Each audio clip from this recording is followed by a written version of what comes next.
Donna lived with her husband, Walter, who had grown increasingly controlling despite being a stay-at-home spouse.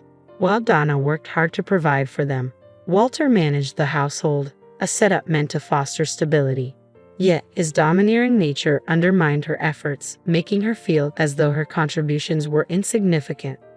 One day, Walter announced, with a smug grin, that he would allow his parents to move into their home, suggesting that Donna could relocate to live with her in-laws without consulting her. Stunned into silence, she couldn't believe his audacity, especially since she owned the house. This moment marked a breaking point. She had endured Walter's overbearing behavior for too long. He often issued commands, treating her as if he were entitled to do so. Once he had demanded that she fetch him ice cream late at night while he lounged on the couch, despite her exhaustion from work. When she suggested he could get it himself, he laughed and insinuated that displeasing him could have repercussions. His behavior was not only frustrating but exhausting. Donna felt increasingly disrespected and devalued, questioning how long she could tolerate living with someone who believed he had superiority simply because he was her husband. She realized that if things didn't change, she couldn't continue this way. Walter needed to understand the impact of his actions. It was time for him to face the consequences of his domineering behavior. One evening, feeling overwhelmed by the weight of her stressful job and Walter's demands, she told him, "I'm really tired. I'm going to rest in my room." His reaction was swift and challenging. "What's with that attitude towards your husband? I could kick you out right now if I wanted. Do you think it's okay to upset your spouse like that?" His fury baffled her. How could he act so authoritative without contributing financially yet crumble at the slightest inconvenience? It felt like dealing with a child throwing a tantrum. "I'm sorry, but I'm exhausted. Please try to understand," she replied, forcing a smile as she tried to disengage. Walter sighed, muttering, "You're such a disappointment as a wife." Lacking the energy to argue, she simply repeated, "I'm sorry," and retreated to her room. Day by day, Walter's overbearing behavior wore her down, but she was too exhausted to confront him. Then one day she caught a severe cold, which the doctor diagnosed as stress-induced. As she lay in bed, barely able to move, she informed Walter of her condition. His response was harsh. "A cold? That's just an excuse. Go to work, you're useless." His words seemed to intensify her fever. "I won't take care of you," he declared. "This is your mess. Deal with it." Left alone in her room, she moaned from the fever, feeling too weak to care for herself and too fearful to face Walter again, fearing more verbal abuse. Her temperature soared to 100 degrees Fahrenheit, and the fever was so intense that she lay drenched in sweat, unable even to change her soaked clothes. I lay there, contemplating how much easier life might be if I could simply fade away. Alone with my grim thoughts, I endured a painful night, my fever clouding my mind. Deep down, I knew something had to change. As the sun dipped below the horizon and the stars took their place in the night sky, a profound sense of loneliness and doubt washed over me. I yearned for Walter's support, not to cure my fever, but just for him to bring me an ice pack, apply a cool compress, and check in on me. Instead, I was met with harsh, uncaring words that cut deep and stirred up new anxieties. I questioned why I was the only one suffering, what I had done wrong, and why things couldn't be smoother between us. As these thoughts spiraled, I couldn't hold back the tears. The pain felt unbearable. After 5 days of rest, my fever finally subsided enough for me to return to work. My colleagues and bosses expressed genuine concern, asking if I was truly okay to be back. Though I was still recuperating, I felt compelled to support our household financially and couldn't afford more time off. Their kindness touched me deeply, a stark contrast to Walter's indifference, and it nearly brought me to tears again. At that moment, a voice inside me screamed that I could no longer endure Walter's behavior. I was pushing myself too hard, ignoring the signs that this way of life was unsustainable. Deep down, I knew I couldn't continue like this without eventually collapsing under the strain. My feelings for Walter had significantly diminished, yet I lacked the energy to consider separation. Amidst this turmoil, I trudged through each day, working hard and returning home exhausted, catering to Walter's unpredictable demands. This had become my daily routine. Then one day, while I sought a moment of peace in my room, Walter called out, wanting to discuss something serious. It had been ages since we had a real conversation. Typically, he made significant decisions unilaterally, and with a heavy heart. I sat down, bracing myself for whatever was to come. To my shock, Walter announced with unexpected enthusiasm, "I'll let my parents move into this house. You can't even cook, so just leave." The first word that slipped from my mouth was, "What?" He continued, "You need to leave because you're living with my in-laws." I was stunned, unable to grasp the reality of his selfish demands. The situation had reached a breaking point, and I realized something had to change. As Walter pressed on, he revealed his plans to transfer ownership of our house into his name and his parents'. He bluntly stated his intentions to divorce me and start a new life, declaring his decision final and immune to my opinions. I felt utterly disregarded, my feelings trampled by decisions made without my consent. Walter, inflated with his man-of-the-house ego, seemed solely focused on his desires. My heart sank as I confronted the reality of how impossible it was to continue living with him while ignoring my growing detachment. "Jared, you love me so much, don't you?" he said, his voice dripping with false sincerity. "I know this is shocking coming from a husband you love dearly, but I'm just trying to take care of my family. Please understand." His words, intended to sound considerate, felt more like a scolding. I wanted to shout that he was mistaken. Any affection I once felt for Walter had evaporated, leaving behind only disbelief at his selfishness and regret for not severing ties sooner. Why hadn't I left him earlier? If I had, perhaps he wouldn't have had the chance to exploit and demean me so thoroughly. I even resented my past self for being too lenient. As he watched my visible distress, Walter misread my pain as lingering love, believing I couldn't bear the thought of a divorce. But he was mistaken. My feelings for him had long faded into nothing more than disdain for a man who falsely assumed I still cared. Determined to set things straight, I said firmly, "Fine then, I'll leave." Walter gasped, clearly taken aback. He hadn't anticipated my readiness to accept the divorce and move on. He needed to understand that the version of me who always bailed him out was gone for good.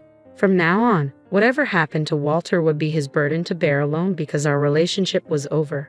Seeing my resolve, Walter stood there, shocked and frozen. I seized the moment, heading to my room to pack the essentials. I knew I couldn't take any larger items today and would need to arrange for movers later. As I began to pack, Walter hurried over, perhaps finally grasping the gravity of the situation. His voice trembled with uncertainty as he asked, "Are you sure about this? If we divorce, we'll be strangers." I smiled softly and replied, "I've already fallen out of love with you. Letting go feels like a weight has been lifted off my shoulders." Walter stood there, bewildered and lost. I nodded, thanked him for the years we had shared, and walked out of the house. His worried expression lingered in my mind as I made my way back to my parents' home. When I explained everything to my parents, they reacted with fury at Walter's behavior but soon calmed down, reassured by my resolve and the plan I had in place. I began to recuperate at their home, taking the first steps to initiate the divorce proceedings. After I sent the divorce papers, Walter messaged me, "Are you sure about this? I don't know if it's really a good thing." I replied, "I don't have any feelings for you anymore. If we've gone this far, there's no turning back." His message concluded with a request to expedite the divorce. "I feel so much better now that you're gone, so fill out the papers quickly." I replied, but he didn't respond. A few days later, I received the completed divorce papers from Walter, his sections already filled out. I promptly filled out my part and submitted it to the county office.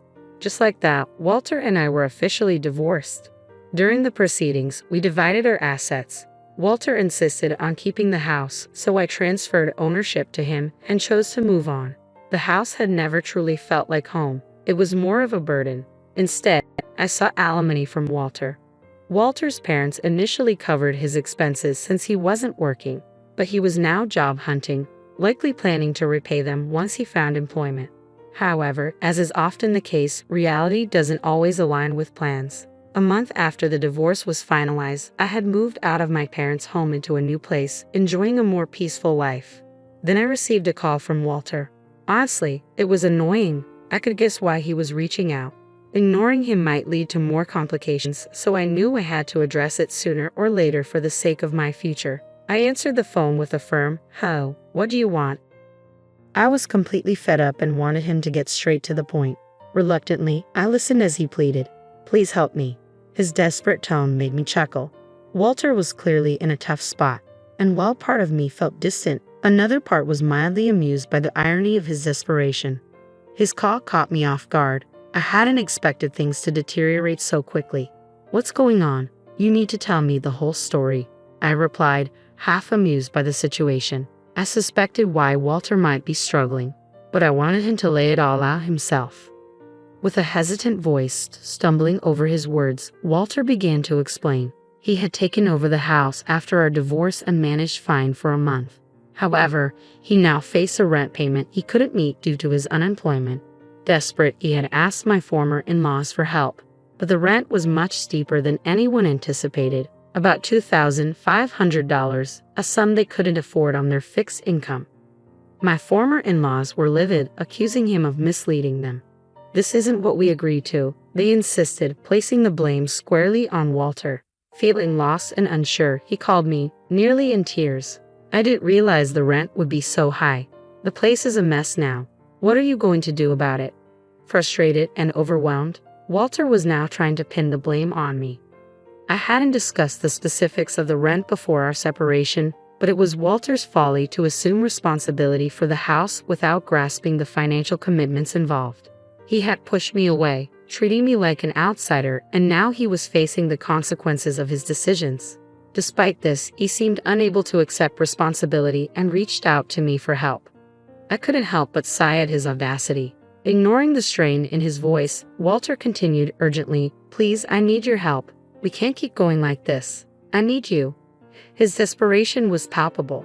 The rent due date had likely already passed, which meant they might already be behind on payments.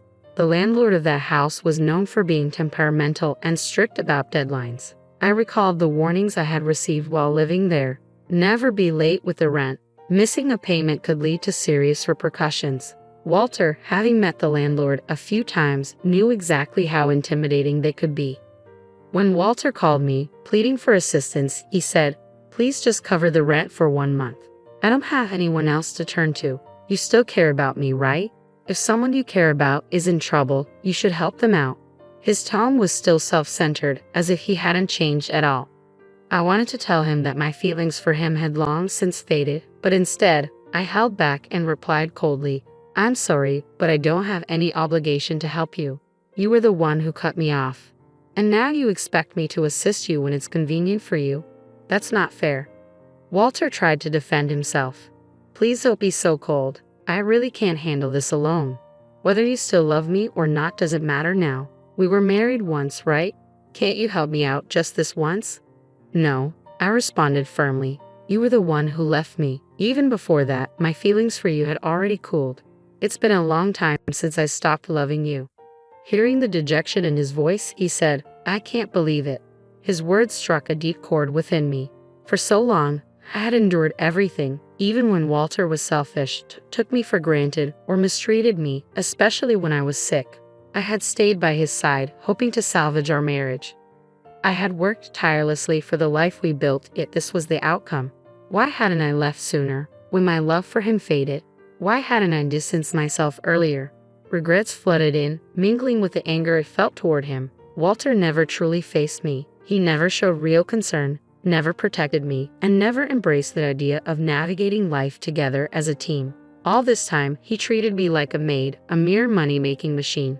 Each time he acted this way, he seemed oblivious to my suffering. And now, despite all this being a result of his actions, he came pleading for help, as if he were the victim.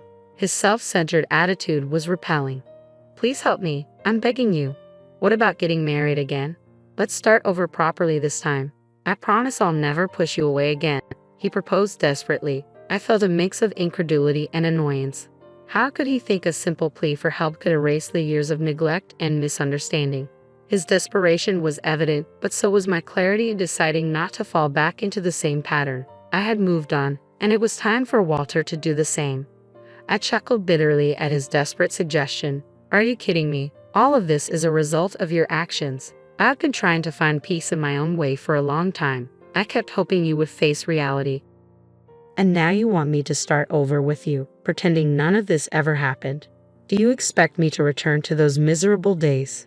That's never going to happen." I refused to go back to that life, no matter what. Emotions overwhelmed me, and tears began to flow.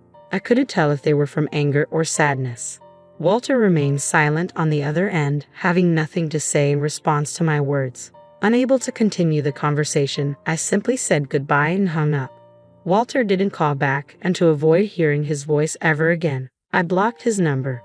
Later, I heard from mutual friends that Walter and his family had been evicted. He had tried to persuade my former in-laws to cover his rent, but they were furious and refused his request, further upsetting the landlord. With no other options, they were forced to leave. Walter hadn't had much luck finding a full-time job and was now working part-time to make ends meet. Meanwhile, my former in-laws had to sell their house and were now crammed into a rundown apartment, all three of them together. As for me, I focused deeply on my work, and my boss even discussed a promotion. There's a possibility I might become the first female manager in our company, and I've received admiration from both colleagues and juniors. Sometimes friends ask if I'm thinking about marrying again. Honestly, after my past experiences, I have a rather negative view of marriage. The idea of dating or marrying again doesn't appeal to me right now. But life is long, and there's no rush. Many people in this generation live happily unmarried. What matters most to me is living without regrets and staying true to myself. With that in mind, I want to continue navigating life at my own pace, embracing whatever comes my way with strength and independence.